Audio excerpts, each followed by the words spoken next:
Count Saint Germain. A polyglot, he was said to have mastered the violin and many other musical instruments, as well as alchemy, science, and a number of other arts. According to first-hand reports from those who met him several times throughout their lives, he never grew old, never had a single gray hair. He has been known throughout history as the man who knew everything, the great man, and the man who never dies. The true identity and origins of Count Saint Germain are unknown, as nothing is known about his birth or early years. The idea that Count Saint Germain was the son of Prince Francis Rákóczi of Transylvania is just one of many theories surrounding his origins. This, given his extensive knowledge, would explain his wealth and superior education. Other sources claim that he was the son of Maria Anna of Pfalz-Neuburg, the widow of the illegitimate son of King Charles II of Spain. In other accounts, he lived during the time of Jesus Christ and was present at the wedding in Cana, where the young Jesus performed the miracle of turning water into wine. Because of his stellar reputation, the Count is said to have claimed to have received the staff of Moses from one of the descendants of Moses while living in Babylon under the rule of Cyrus the Strong, founder of the Persian Empire. This may have happened between 530 to 600 BC. Throughout his life, he created a complex web of concealment to conceal his real name and origins, taking on various identities depending on the era in which he lived. However, his enduring nickname was Count of Saint Germain. He courted European royalty and nobility throughout the 18th century, impressing them with his vast scientific knowledge. He could also tell stories from thousands of years ago in detail as if he were there, and knew the history of almost every nation. When he played the violin, people were so moved that they burst into tears. His other languages included Latin, Arabic, English, Chinese, French, German, Dutch, Spanish, Portuguese, Russian, and even Sanskrit. The idea that the Count might be eternal was first put forward in Paris in 1760. The Countess von Georgi visited the Count's residence that year, when Madame de Pompadour, mistress of King Louis XIV of France, was with him. Having met the Count in Venice some 50 years earlier, in 1710, the old Countess began to investigate the matter. When she met him again, she was astonished to see that he had not aged at all. She then asked him if he was the man her father had met in Venice. "No, madam, that is not me," the Count replied. "I was in Venice at the beginning of the century. I had the honor of courting you there." The old Countess then said, "I beg your pardon, but that is impossible. You appear to be at most 45 years old, just like the Count I knew in those days." "Madam, I am very old," she said with an enigmatic smile. "But then you must have been 100 years old," the Countess said. "That is not impossible," the Count replied. He went on to talk about their previous interactions and what life was like in Venice 50 years ago. The opera Lincoln Stanza de Lusa, performed at the Haymarket Theatre in London, included some of the Count's own musical compositions when he visited England. The Count was arrested in London on suspicion of espionage and released without further details. The other day, they caught a strange and mysterious man named Count Saint Germain, wrote Horace Walpole, Earl of Oxford, about the Count. Although he had been here 2 years, he did not say who he was or where he came from, nor did he give any details about himself. He is mad, without common sense. He sings, plays the violin well, and composes. They call him a Spaniard, an Italian, a Pole, or a rich Mexican who has run off to Constantinople with his wife's jewels. The Prince of Wales showed interest in him, but to no avail. He was too good a musician to remain unnoticed. The Count is described as being physically pale, bearded, and very black-haired. He also wore elegant clothes and a few pieces of jewelry, even adorning his shoes. Around 1748, the Count appeared at the French court and worked for Louis XV for a long time on diplomatic missions. The Count is mentioned in the memoirs of Giacomo Casanova and had dinner with him.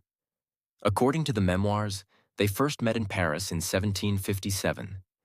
He wrote, "My favorite meal was with Madame de Robert, who brought a well-known adventurer named the Count of Saint Germain. With this person, instead of eating, we spent the whole meal in conversation. I listened to what he said with great attention. He was, one might say, incomparable in his ability to converse.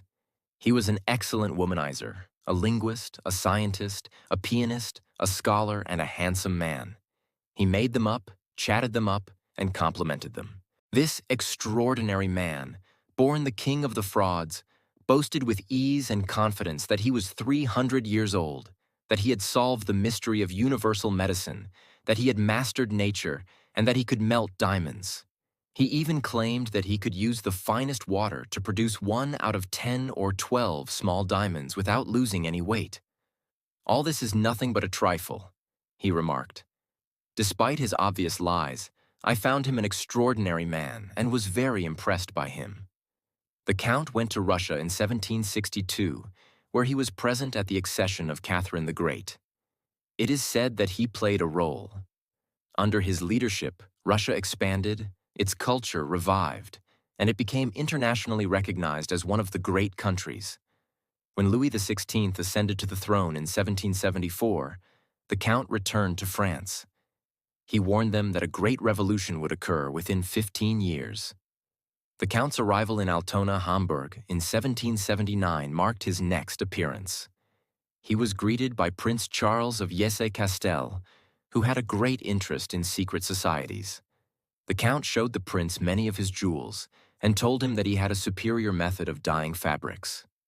The prince was impressed by the Count and gave him permission to work in a laboratory and the resources to conduct the research.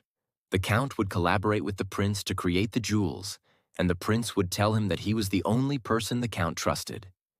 He told the royal family that he was the son of a Transylvanian royal named Francis Rákóczi, and that he had arrived in Altona at the age of 88. The Count was reported dead in his laboratory at his residence on February 27, 1784. He was buried the next day in a private tomb in the Church of St. Nicholas in Eckernford. For any other individual, this would have been the end of everything, but not for the Count. Numerous observations and interactions with the Count have been reported to this day. Official documents of Freemasonry clearly show that they chose the Count to represent them at a conference in 1785. Strangely, the Countess de Adamur, a French memoirist and courtier, wrote and published a conversation she had with the Count in 1821. "I went to see Saint Germain again. I was always in awe when I saw him. I last saw him in 1820, on the eve of the assassination of the Duke of Berry and at the time of the assassination of the Queen. He always appeared to be a man in his mid-40s at most. The Count would take on a new identity after 1821. Albert Van Dam described in his memoirs seeing a man who bore a striking resemblance to the Count of Saint Germain. He lived alone, never spoke of his family, and called himself Major Fraser," he wrote. His wealth was also showered upon him, but no one knew exactly where it came from. He was always incredibly knowledgeable about every nation in Europe. He claimed to have learned things outside of books, which was strange, but he had an incredible memory, as if he were talking to another consciousness. Major Fraser would then go away and never be seen or heard from again. In 1870, Napoleon was so fascinated by the immortal Count that he set up a commission to gather information about him and began his investigations. The commission was based in the Hôtel de Ville. However, he was unaware that a year later, an unexplained fire would destroy all information about the Count. In later years, many people came to say that they had met the Count. Everyone who met this man understood that he was not like the others, that he had a very different personality. While some believed that he was an extraordinary man with the wisdom of a man who had lived many lives, others believed that he was a liar and a cunning man. Who was the Count? Was he the son of a prince from Transylvania? Was he really dead? Why do people continue to say that they have seen the Count? And why is his name listed in documents even after he is dead? Is he really immortal, renaming himself every century? Although there is no definite answer, he's one of the most mysterious characters I have ever read.